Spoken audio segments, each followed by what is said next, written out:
ya hablamos de qué era la victimología y quedamos de qué es la ciencia que estudia a las víctimas. Y también ya analizamos y vimos qué era una víctima. ¿Qué es una víctima? Que puede ser víctima de cualquier atentado sexual, psicológico, emocional. Entonces, vamos a seguir en esta unidad con derechos de las víctimas y también los derechos de las víctimas incluyen derecho a la justicia, derecho a la verdad, derecho a la reparación, derecho a la protección y promoción de sus derechos. Entonces vamos a ir viendo cada derecho y hoy, por ejemplo, vamos a ver el derecho de las víctimas. Hay una tarea que teníamos planificada para el 4 de noviembre, pero nos informaron que la plataforma se cierra el 30 de junio. Entonces, esa tarea yo la dejé y la programé con ustedes para el 21 de octubre para que me hagan un PNI. Entonces, de acuerdo a lo que vayamos aquí exponiendo en clases. ¿Por qué lo hago con este objetivo? Porque ustedes no me van a dejar mentir que es injusto que a veces que ustedes están aquí en la clase, o sea, hacen sacrificios para estar conectadas, a veces saquen menos puntos de otras que solo envían las tareas. Entonces yo soy de la idea y como tampoco no di asistencia por las tareas, entonces ahora estos 10 puntos prácticamente los voy a basar en la asistencia y en lo que nosotros vayamos discutiendo de estos derechos para que en base a eso, pues ustedes hagan su PNI. Y si ustedes ya se fijaron en uno de los lineamientos, es que el PNI lo basen en lo que discutamos aquí en la clase. Entonces yo les suplico su atención para que así ustedes vayan tomando nota de algunas cosas que yo vaya hablando y lo coloquen en el PNI si me hacen favor. Entonces vamos a empezar con los derechos de las víctimas. Dice Declaración de Derechos de las Víctimas de la Trata. Dice que uno de los derechos de las víctimas es derecho a la seguridad. ¿Y qué se basa ese derecho a la seguridad? Pues ese derecho está basado y prácticamente en la Constitución Política de la República, también en la Declaración Universal de los Derechos Humanos. ¿Por qué? Porque en la Constitución nos específicamente en su artículo 1, dice que es protección a la persona. Es el Estado de Guatemala se organiza para proteger a la persona, a la familia. Su fin supremo es la realización del bien común. ¿Por qué? Aquí nos está garantizando proteger a la persona, o sea, su seguridad, su estabilidad. Por eso es derecho a la seguridad, derecho a la privacidad. ¿Por qué? Porque todo ser humano y ciudadano tiene derecho a su privacidad en cuanto a sus documentos, en cuanto a su vida. Por eso dice mi vida privada. ¿Por qué? Porque ella tiene derecho a que nadie venga y quiera saber cosas de su vida privada si no ella no lo permite, porque así como también la propiedad privada es inviolable, también el derecho a la privacidad individual es inviolable, porque solo la persona puede dar la autorización para poder dar información y también para que dé información acerca de su vida privada. Igual derecho a la información.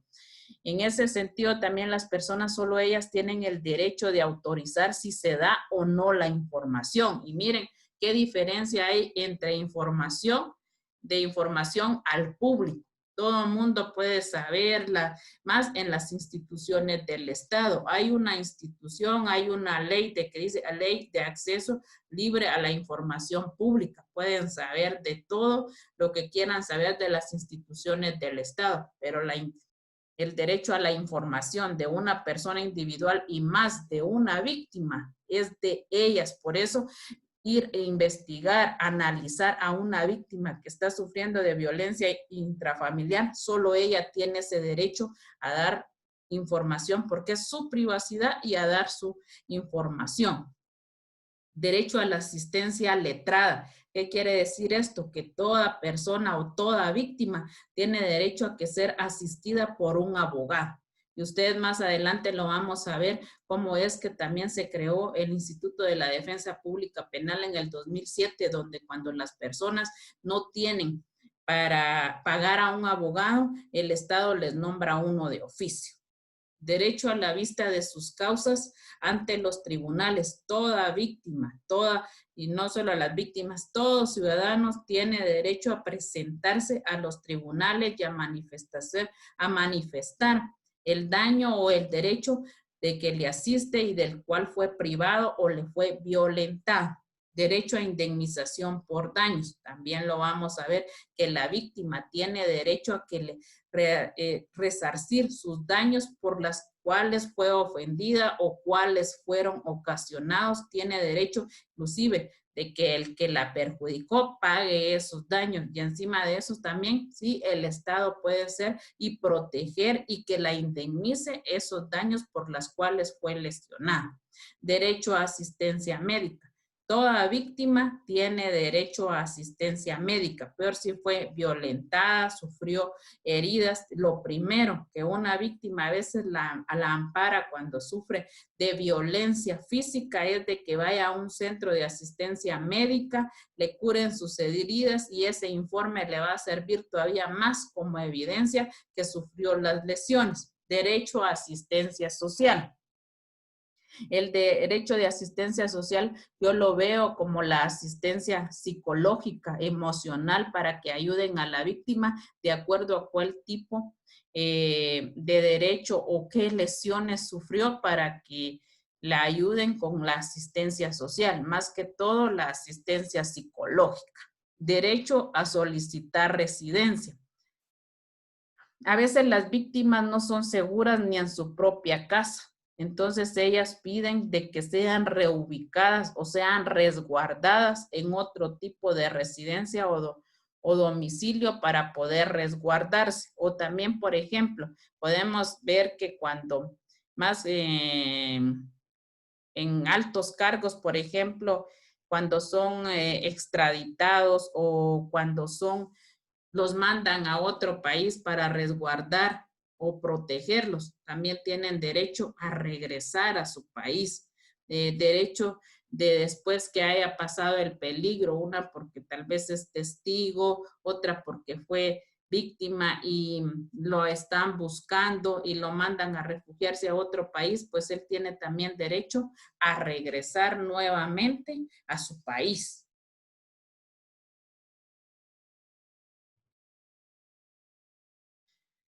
Aquí en Guatemala se fundó una oficina de atención a la víctima y este es un modelo guatemalteco y vamos a empezar por su marco legal.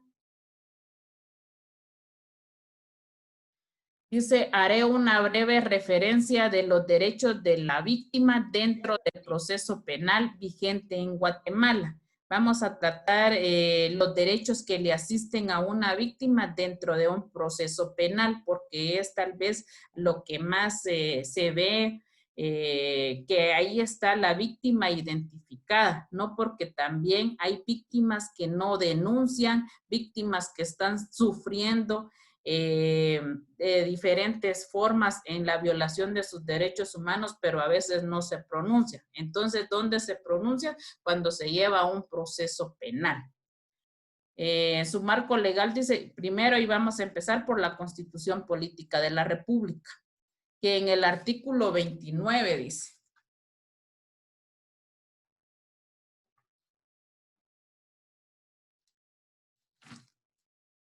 derecho de petición. Ha reconocido que toda persona tiene derecho a los tribunales, dependencias y oficinas del Estado para ejercer sus acciones penales y hacer valer sus derechos de conformidad con la ley. ¿Qué dice el artículo 20 de la Constitución? Dice, libre acceso a tribunales y dependencias del Estado. Toda persona tiene libre acceso a los tribunales, dependencias y oficinas del Estado para ejercer sus acciones y hacer valer sus derechos de conformidad con la ley. Ese es uno de los primeros derechos que le asiste a la víctima y está plasmado en la Constitución política, el cual que ella puede llegar, presentarse y la víctima o la persona que está sufriendo fue víctima de algún atentado o está sufriendo violencia, tiene derecho de presentarse a cualquier tribunal o dependencia o oficina del Estado, dice. En el decreto número 79-97 del Congreso de la República de Guatemala se reconoce que las víctimas deben de tener un papel de mayor protagonismo en los casos que resulten ser los más afectados por los hechos delictivos y que debe facilitárseles el acceso a la justicia y a un fallo justo. O sea que este es un decreto también que ampara a las víctimas, que dice que tienen que tener el derecho de ser asistidos cuando ellos denuncian lo que quiere cada víctima cuando llega a presentar su denuncia, que fue, sería, por ejemplo, en el caso de violencia intrafamiliar, lo que pide la víctima es de que se le haga justicia, que su agresor se le haga un debido proceso y sea condenado. Entonces, todo eso busca la persona cuando denuncia, pero si se encontrara que en vez de haber denunciado, dejan en libre a la persona que la agredió, entonces, y esto se hace viral o público, ya las personas ya no quieren denunciar, porque dicen y le temen, por eso vamos a ver el derecho a la justicia, porque después dicen que la justicia es injusta, que hay impunidad, que no se hace un debido proceso, porque dejaron en libertad a la persona por la cual la víctima había sufrido alguna lesión.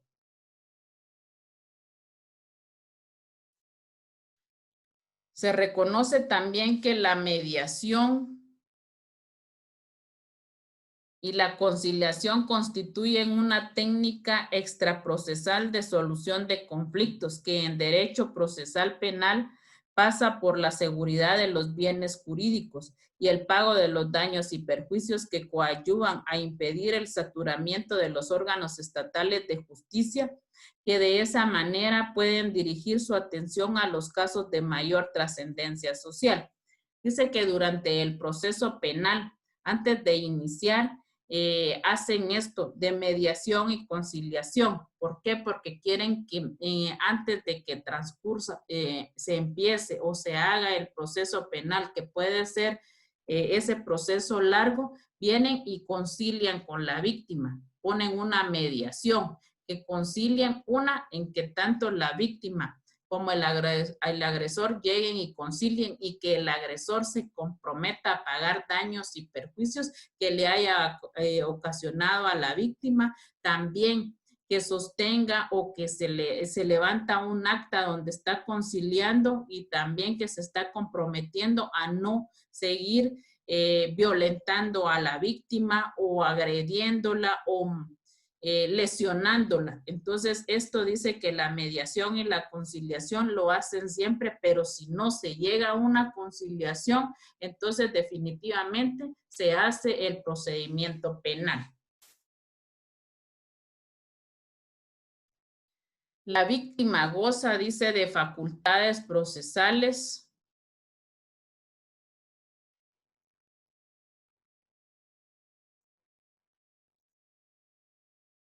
La víctima goza de facultades procesales, también para el control de la actuación de los órganos de persecución penal, pudiendo solicitar ante las autoridades el apartado al fiscal que lleve su caso cuando estime que éste no ejerce en forma debida y correcta sus funciones.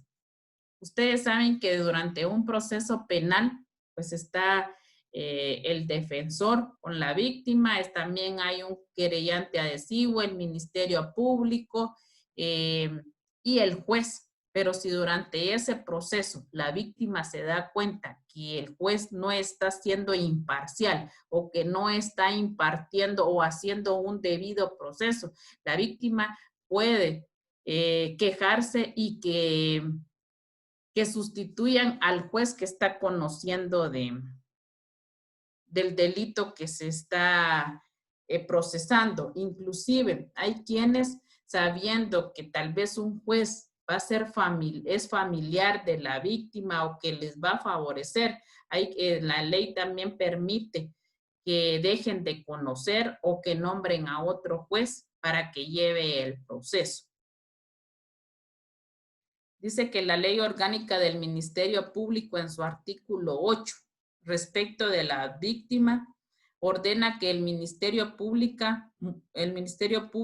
dirija sus acciones tomando en cuenta los intereses de la víctima, a quien deberá brindar amplia asistencia y respeto. Le informará acerca del resultado de las investigaciones y notificará la resolución que pone fin a su caso, aun cuando no se haya constituido como querellante. Este artículo está en la ley orgánica del Ministerio Público, donde ustedes saben que a veces las víctimas cuando llegan a presentar su denuncia, luego se arrepienten. Entonces el problema es que ya el Ministerio Público sigue de oficio el caso. Entonces lo que tienen que hacer, además de que la víctima ya no quiere seguir con el procedimiento, el Ministerio Público lo va a seguir. Entonces la obligación de él es notificar a la víctima de lo que está sucediendo durante el proceso. Y así a la larga, pues también si se llega a finiquitar el proceso, notificar. Ese es el problema que a veces las personas, por no tener conocimiento, y más que todo esto se da cuando hay violencia intrafamiliar entre el marido y la mujer. A veces la mujer ya cuando está lesionada, va, presenta la denuncia y luego quiere desistir. Y estos casos pues se siguen de oficio y el Ministerio Público sigue con la investigación. Argumentando en la necesidad científica y sociopolítico del servicio de atención a la víctima, fue creado por el Decreto Ley 90-94, con fundamento en el artículo 26 de la Ley Orgánica del Ministerio Público, estableciendo que los fiscales de distrito organizarán las oficinas de atención a la víctima para que se encarguen de darle toda la información y asistencia urgente y necesaria, creándose así en 1996 la primera oficina de atención a la víctima dentro del Ministerio Público. O sea que, por ejemplo, en Guatemala, el Ministerio Público tiene esta oficina de atención a la víctima. O sea que ella llega a presentar su denuncia, luego la mandan a esta oficina. Entonces, uno de los propósitos del Ministerio Público es que en cada departamento haya una oficina de atención a la víctima donde está instituido o establecido el Ministerio Público.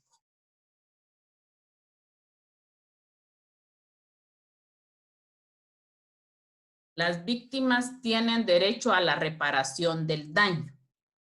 Dice que la comisión de un hecho delictivo da lugar también a un derecho a la reparación del daño. De conformidad con el artículo 119, la responsabilidad civil comprende la restitución, la reparación de los daños materiales y morales. O sea, la restitución quiere decir que el derecho por el cual ha sido violentada a la víctima le sea restituido. La reparación de los daños materiales y morales es también que si ella sufrió lesiones, igual con la indemnización de perjuicios, quiere decir que la víctima tiene derecho que si gastó, tuvo cualquier gasto en cuanto a pagar abogado, todo lo que haya sufrido y tiene constancia de todo lo que gastó, la persona por la que está siendo incriminada tiene el derecho de que le pague todos los gastos y que por eso dice reparación de daños y perjuicios que le haya ocasionado a la víctima. Si a la víctima actualmente tiene la oportunidad de jugar varios papeles dentro del proceso penal.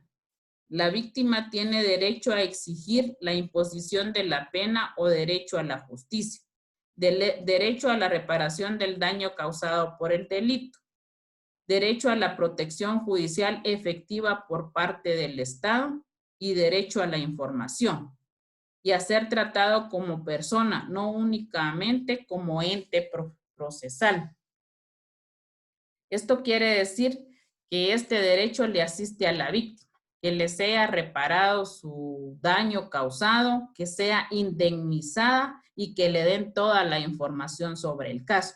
Aquí estamos hablando y hemos estado hablando yo les he estado poniendo ejemplo de una violencia intrafamiliar, pero también esos son víctimas. Las mujeres son víctimas de acoso, de abuso, puede ser acoso laboral, acoso sexual, o sea, las mujeres somos víctimas de muchas circunstancias que se dan dentro de la vida, pero también hay clase de víctimas que, por ejemplo, hay instituciones del Estado que las utilizan para su beneficio de ellas y ellas también son víctimas. Por eso dice que tienen que ser tratadas como personas, no como un ente procesal. ¿Por qué? Porque ellas a la larga también salen parte de ser víctimas. Por ejemplo, en el caso de Monseñor Gerardi, insistían que, por ejemplo, el padre que está ahí todavía sigue detenido, decían que era parte de ser víctima por este proceso, porque le han incluido la muerte de Monseñor Gerardi al Estado, aparte del Estado por él estar escribiendo la memoria de todo lo que pasó en el conflicto armado. Entonces, todo eso es parte de ser víctimas también, no solo víctima, como les decía, la mujer también. Entonces, son formas o elementos como pueden ser también en ese sentido víctimas, no solo la mujer. Sí, también a veces nosotros nos dedicamos que solo la mujer sufre violencia psicológica, sexual, pero también hay hombres que son discriminados, pero aquí la mayoría de énfasis pues es para la mujer, porque ahorita no me van a dejar mentir, pero la mayoría son mujeres desaparecidas, ahí están sucediendo tantas cosas que se están desapareciendo los niños, o sea, también son víctimas, no solo aquí incluyamos a una persona, no solo a la mujer, sino que a todos. A nivel, podemos decir que somos víctimas de cualquier evento que se pueda dar dentro de la vida social, económica, o sea, dentro de un país, dentro de una comunidad donde vivimos.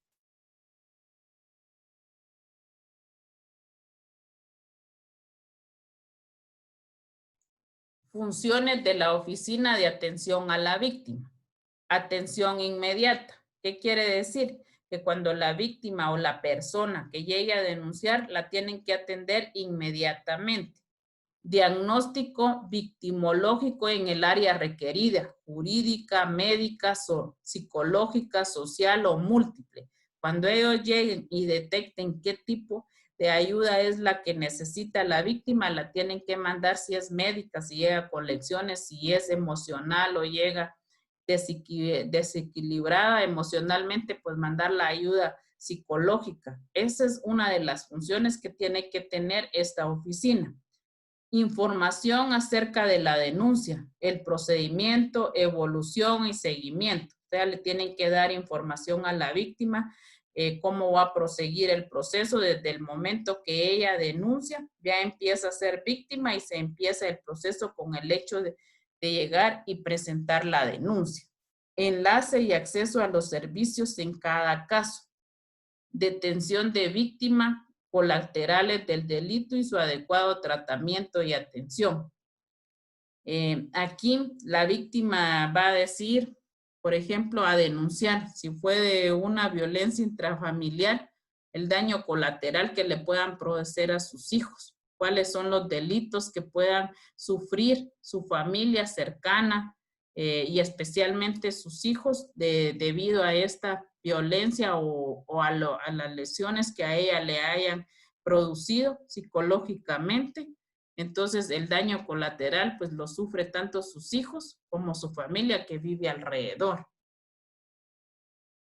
Promoción de la interacción víctima-justicia, víctima-proceso. Le tienen que informar cuál va a ser el proceso entre se vea mezclado la justicia, cuáles son sus derechos y cuáles van a ser dentro del proceso.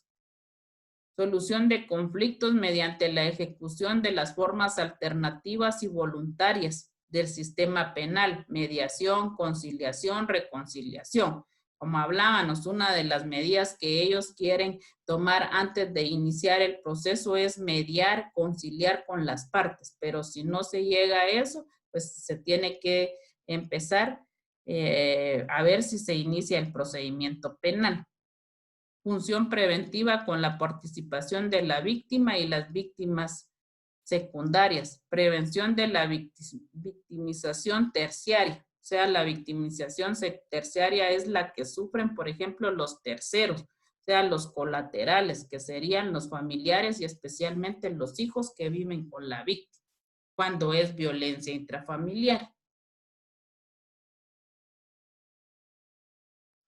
Prevención de la revictimización y de la victimización secundaria. Acompañamiento en los debates. O sea, que le avisan también o le manifiestan quién la va a acompañar a los debates y como les mencioné, si no tiene un abogado o los recursos, pues el Estado se lo asignará y él la acompañará a los debates. Medidas de seguridad en la víctima y su familia. O sea que si la víctima corre cualquier tipo de problema, entonces el Estado está obligado en darle la protección. Una, pues, la Policía Nacional Civil, pero si no funciona, tiene todavía que resguardarla en otro sentido que no corra peligro. Elaborar informe a los fiscales y jueces. O sea que ellos, tanto los fiscales como los jueces, siempre tienen que elaborar un informe, llevar un seguimiento y la víctima tiene que estar informada de acuerdo a lo que vaya sucediendo durante el proceso. Apoyar la participación de la víctima antes, durante y después del proceso. O sea, siempre, por eso es Oficina de Atención y Protección a la Víctima. Siempre la tienen que apoyar, proteger antes y durante el proceso. Colaborar con los fiscales en la obtención de recursos para producir mejores medios de prueba para el debate. O sea que la víctima también tiene que aportarle a los fiscales para que durante el proceso pueda ser fuente de indagar o dónde puede ir a buscar información, pues que ayude al proceso. Agilización de la denuncia principalmente en caso de menores víctimas de abuso sexual o maltrato infantil. En este sentido, la Oficina de Protección es cuando más tiene que actuar, porque si los menores no están seguros donde están y están sufriendo maltrato, entonces a través de la Procuraduría General de la Nación los pueden recoger y ubicarlos en lugares que sean resguardados. Por eso, igual los de abuso sexual, entonces ellos tienen que actuar inmediatamente cuando sea un tipo de esta denuncia. Mantener actualizada una red de derivación a los diferentes centros y organismos de servicios a víctimas. En este sentido, ¿cómo? Mantenerse siempre informados, por ejemplo, ahorita con las desapariciones de estas personas que se pueden hacer a través de las redes sociales, pero también informaciones verídicas para que ayuden a mantener, actualizar y ayudar a los organismos de servicios que prestan este servicio a las víctimas, como por ejemplo hacer la denuncia en el Ministerio Público. Establecimiento de derechos de las víctimas.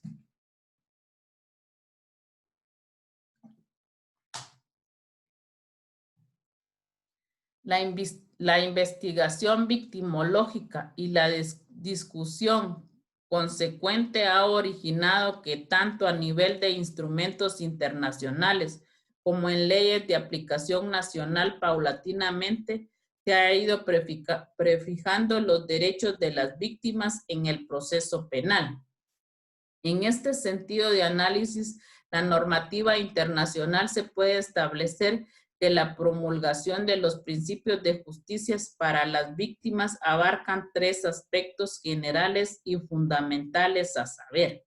El primero, acceso real de la víctima a la justicia penal. Y como ustedes hemos visto y hemos estado hablando, eso lo tiene, un acceso real de la víctima a la justicia. ¿Por qué? Porque les estaba explicando que el Ministerio Público creó una oficina especialmente de atención a la víctima. Entonces, el acceso a la justicia penal la tiene la víctima y dice que son establecimientos de derechos y este es uno de los derechos y es accesible para las víctimas.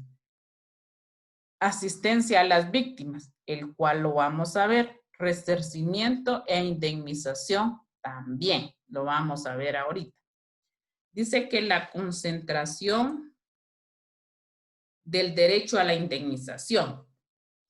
Como bien lo establece la Declaración de Naciones Unidas, el resarcimiento es primeramente una obligación que debe pesar sobre el infractor, o sea, la persona que cometió el delito y le hizo a la víctima. Eso tiene que resarcir su daño por el infractor y los responsables civiles. Ahora bien, en caso que el delincuente no pueda ser identificado o no pueda responder a esa obligación, debería surgir a cargo del Estado. Tal responsabilidad que debe concretarse en una obligación de indemnizar a la víctima y consecuentemente en un derecho exigible por parte del ciudadano. O sea que si no hay infractor y la víctima sufrió o es víctima del delito, pero no se identifica al infractor, el Estado está obligado a indemnizarla. ¿Y cómo? Proporcionándole especialmente su ayuda psicológica. Si no tiene dónde vivir, también establecerla en un lugar seguro mientras ella se restablece del daño causado. Entonces, hasta ahí, porque no les puedo decir que sí, tal vez la va a ayudar económicamente a conseguir un trabajo, pues es difícil que venga y el Estado se mantenga obligado, pero a la vez sí puede indemnizarla o ayudarla, proporcionándole ayuda psicológica y un lugar seguro mientras la víctima se recupera. Pero si hay agresor, ¿te manda? No, solo quiero opinar al respecto Diga. de estos temas. La verdad que las instituciones que como Estado tenemos a nivel nacional son muy buenas en cuestión teórica. Ajá. Pero en la práctica la teoría, la práctica está muy lejos, ¿verdad? Entonces, bastante. Estaba escuchando pues que mencionó hace un momento la PGN, ¿verdad? Uh-huh. Y yo tuve una experiencia con esta institución en relación a un niño. No era familiar mío, poco lo conocí y pues la historia es larga, pero para hacérselas cortas, quería la PGN que yo me quedara con el niño, fíjense. Únicamente porque el niño me conoció aquí en Colís, yo le brindé cierto cariño, ¿verdad? Era vecino y la PGN lo recogió. Y este niño, daba mi nombre y la PGN me contactó y querían que yo me hiciera cargo del niño, sin yo tener ningún tipo de familiaridad con él y ningún tipo de relación más allá de que éramos vecinos, ¿verdad? Entonces, la verdad que el trabajo que hacen este tipo de instituciones y como la última que usted mencionó, pues en teoría todo se escucha muy bonito y la verdad que uno dice qué calidad, pero ya en la vida real es una situación muy diferente. Así es, profe, porque la PGN es la encargada, pues es una institución encargada de resguardar a las víctimas. El problema que, por ejemplo, en ese caso siento yo que estaba siendo ilegal su actuación porque para empezar usted no era ni familiar del niño, a pesar de que el niño lo conocía a usted, pero no era obligación de que usted viniera y resguardara y fuera responsable de ese niño. A la larga ellos los tenían que mandar a una institución, pero que, por ejemplo, ni ahí son seguras porque ya vieron lo que pasó en el hogar seguro de las niñas que ahorita acaban de cumplir, ¿cuántos años, Mari, de haberse sido quemadas esas, no sé, Ay, 33? no me acuerdo, pero fue en el 2017 creo que fue, Ah, porque casi 18 fue junto años. con el de aquel Javes Meda, casi como que como que en el mismo tiempo fueron las dos cosas. Va, 3 años. Y fue negligencia de parte de ellas. E inclusive a estas personas todavía le están siguiendo un proceso, porque fue negligencia que estas niñas se hayan quemado, porque una, para que las dejaran salir, dice que yo en su reporte, Mari, lo estaba leyendo, que quiso encender una colchoneta, prenderle fuego y nunca se imaginó que eso iba a terminar en una tragedia. Entonces son instituciones y como dice el profe, y como es obligación de que nosotros las demos a conocer cuáles son, pero teóricamente, ya en la práctica no se hace así, porque miren pues, por ejemplo, una menor de edad tuvo 2 gemelitas, entonces ella les daba maltrato, entonces se fueron para la juez de adolescencia y de la niñez y delegó a la PGN para que esta menor de edad viviera con la mamá. El problema fue que ni la mamá le podía dar esa protección porque esta niña, se podría decir que tenía las gemelitas, le tenía miedo al padrastro porque ella vivía con otro señor que no era ni su papá. Entonces, y la mamá no quería que se juntara con el papá de las niñas. Entonces la PGN la venía a supervisar a la muchacha para que estuviera con la mamá, pero ella no quería estar ahí. Y al fin se llegó a un arreglo que se fuera con el papá de las niñas, pero el problema es de que ella emocionalmente y psicológicamente estaba dañada, porque a pesar de que se fue a vivir con el papá de las gemelitas, ella les pegaba a las niñas, no el llanto de ellas la dejaba intranquila, no podía dormir. O sea, miren hasta qué daño grave puede sufrir una persona y una niña, porque ni ella lo que quería era salirse de su casa, por eso se embarazó del patojo. Entonces, la PGN, la obligación pues es resguardar y cuidar como una institución y representación del Estado que le debe dar asistencia y protección a las víctimas, pero a veces ni ellos saben cómo hacer su trabajo. O sea que, como dice el profe, teóricamente pues hay atención a la víctima, pero entre comillas, porque a veces también en ese caso a veces presentan las denuncias y a veces los mismos que les están tomando la denuncia ya les están pidiendo dinero. Y eso lo vamos a ver en el derecho a la justicia, que si no hay, se garantiza o no hay personas que hagan efectivo su trabajo en cuanto a la aplicación de justicia, jamás vamos a poder tener una justicia verdadera o una impunidad que se haga justicia en cuanto a los agresores o a los que cometan delitos, porque a veces ahí mismo está la corrupción dentro de los que hacen o se aplica la justicia. Asistencia a la víctima. Dice que en lo relativo a la asistencia a las víctimas, la Declaración de las Naciones Unidas insta a los Estados miembros a brindar asistencia médica, material, psicológica y social a las víctimas por los medios gubernamentales, comunitarios o voluntarios disponibles. Fíjense que la Declaración de las Naciones Unidas o también la Corte Interamericana de Derechos Humanos siempre ha estado muy viendo los procesos en cuanto a derechos humanos, en cuanto al derecho que tiene a la víctima, cuál es el que le asiste, porque aquí mismo, dentro de nuestro Estado, dentro de nuestras leyes, son violados los derechos humanos y la asistencia que se le pueda dar a la víctima. Por eso ellos siempre están como institución, como internacionalmente tratando de proteger y que se le dé asistencia a la víctima. La obligación de brindar información sobre tales servicios, facilitando el acceso a ellos, capacitación al personal policial. Ellos insisten, porque a veces